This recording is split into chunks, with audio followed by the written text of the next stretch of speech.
दोस्तों, आज इस वीडियो में हम बात करेंगे पावर ऑफ कंपाउंडिंग के बारे में, जिसे आइंस्टीन ने दुनिया का 8वां अजूबा कहा है और इसका इस्तेमाल करके आज दुनिया के सबसे अमीर लोग अमीर बनते हैं और अमीर बने रहते हैं। तो आज इस वीडियो में मैं आपके साथ कुछ ऐसे सीक्रेट्स शेयर करने वाला हूं और डिटेल में हम इस पावर ऑफ कंपाउंडिंग के बारे में समझेंगे और कुछ ऐसे कॉन्सेप्ट जो हमें स्कूल और कॉलेज में नहीं सिखाए जाते हैं और इसी वजह से हमें लगता है कि अमीर बनना हमारे लिए एक इम्पॉसिबल चीज है। तो दोस्तों, इस वीडियो में हम देखेंगे कि पावर ऑफ कंपाउंडिंग क्या है, ये काम कैसे करती है और टाइम का कंपाउंडिंग में कितना बड़ा रोल होता है। और अगर अभी आपकी एज कम है, 20-22 साल है, तो ये वीडियो आपके लिए बहुत ही इंपॉर्टेंट होने वाला है, क्योंकि जितना जल्दी आप लाइफ में पावर ऑफ कंपाउंडिंग का यूज करने लग जाओगे आपके लिए उतना ही अच्छा रहेगा और आप जल्दी अमीर बन सकते हो और अपना पहला करोड़ उतना ही जल्दी कमा सकते हो। तो इसलिए इस वीडियो का एंड तक जरूर देखिएगा। So let's begin. तो सबसे पहले देखते हैं कि पावर ऑफ कंपाउंडिंग क्या है। इसे समझने के लिए हम एक एग्जांपल लेते हैं। दो दोस्त हैं, एक का नाम है बंटी और दूसरे का नाम है सनी। दोनों की एज 20 साल है, दोनों ने खूब पढ़ाई की और अब दोनों को एक अच्छी कंपनी में जॉब ऑफर होती है और वो दोनों 2 साल के लिए कॉन्ट्रैक्ट पर उस कंपनी में सेलेक्ट हो जाते हैं। दोनों बहुत ही खुश होते हैं और एक्साइटेड रहते हैं। तो कंपनी का बॉस उन्हें उनकी सैलरी डिस्कस करने के लिए बुलाता है और उन्हें 2 ऑप्शन देता है। सबसे पहला, अगले 2 साल तक के लिए 1 लाख पर मंथ की सैलरी ले सकते हैं और दूसरा ऑप्शन कि वह लोग 1 रुपया पर मंथ की सैलरी ले सकते हैं। बट फर्क इतना होगा कि दूसरे ऑप्शन में हर महीने उनकी सैलरी अगले 2 साल तक डबल होती रहेगी। मतलब कि पहले महीने उनको 1 रुपया मिलेगा, दूसरे महीने 2 रुपए और तीसरे महीने 4 रुपए एंड सो ऑन। अब बंटी यहाँ पर पहला ऑप्शन चुनता है क्योंकि उसे तो एक फिक्स्ड 1 लाख रुपए की सैलरी दिखाई देती है और वो पहला ऑप्शन चुन लेता है। बट सनी को कंपाउंडिंग की ताकत के बारे में पता होता है तो वो दूसरा ऑप्शन चुनता है, जिसके कारण बंटी और उसके दोस्त सनी का मजाक उड़ाते हैं कि तूने तो यार 1 रुपए की सैलरी ले ली है। अब इसे फास्ट फॉरवर्ड करके समझते हैं। बंटी को हर महीने 1 लाख रुपए मिलेंगे, मतलब कि अगले 2 साल तक उसे मिलेंगे 24 लाख रुपए,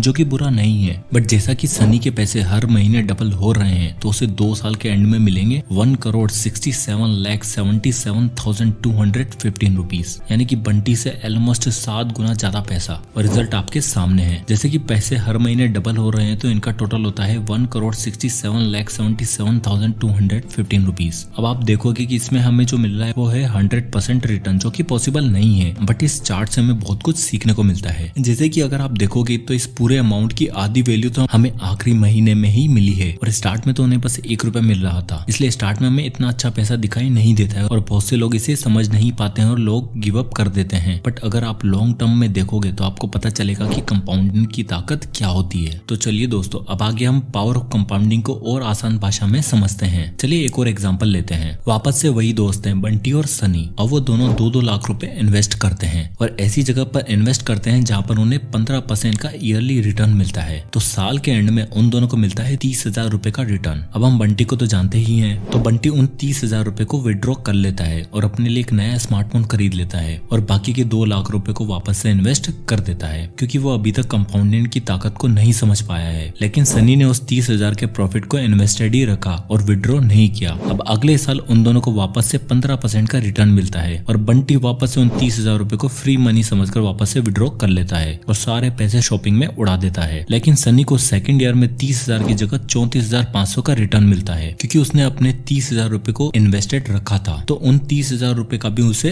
रिटर्न मिला है। इसलिए सनी को दूसरे साल 4,500 रुपए ज्यादा इंटरेस्ट मिला। अब दोस्तों, यहाँ तक आपको समझ आ रहा होगा और अभी ये अमाउंट आपको इतना बड़ा नहीं लग रहा होगा और आपको पता है कि आप इससे तो अमीर नहीं बन पाओगे। अब फास्ट फॉरवर्ड करके आगे जाते हैं और मान लो कि 15 साल निकल गए हैं। बंटी हमेशा की तरह अपने 15% रिटर्न को विड्रॉ कर लेता है और अपने शौक में उड़ा देता है। तो सनी को 15 साल बाद जो रिटर्न मिलेगा वो है 2,12,000 रुपए, यानी कि जहाँ बंटी को अभी भी साल के 30,000 रुपए इंटरेस्ट ही मिल रहा है, जबकि सनी को मिल रहे हैं 2 लाख रुपए और बंटी का अभी भी टोटल अमाउंट 2 लाख रुपए ही है, जबकि सनी का टोटल अमाउंट कंपाउंड होकर हो गया है 16,27,412 रुपए, यानी कि बंटी के अमाउंट से लगभग 8 गुना ज्यादा। तो ये होता है पावर ऑफ कंपाउंडिंग। एक तरफ अगर आप अपने रिटर्न को नहीं निकालते हो और उसे भी साथ ही साथ ग्रो होने देते हो तो कुछ ही सालों में आपका पैसा कई गुना ज्यादा बढ़ जाता है। अब ऐसा क्यों हुआ? क्योंकि बंटी जी रहा था सिंपल इंटरेस्ट की लाइफ और सनी जी रहा था कंपाउंड इंटरेस्ट की लाइफ। अब दोस्तों, में स्कूल में कंपाउंड इंटरेस्ट तो पढ़ाया जाता है बट उसे अच्छे से लाइफ में यूज कैसे करना है वो नहीं सिखाया जाता है और स्कूल में ये कॉन्सेप्ट हमें बहुत ही मुश्किल लगता है। इसलिए हम हमेशा सिंपल इंटरेस्ट की लाइफ जीना ही पसंद करते हैं, क्योंकि वो हमें आसानी से समझ आ जाता है। बट अगर आप सही समय पे पावर ऑफ कंपाउंडिंग की ताकत को समझ जाते हो तो आप कुछ ही सालों में अमीर बन सकते हो। तो अब टाइम की बात आ रही है तो देखते हैं टाइम का कितना बड़ा रोल होता है पावर ऑफ कंपाउंडिंग में।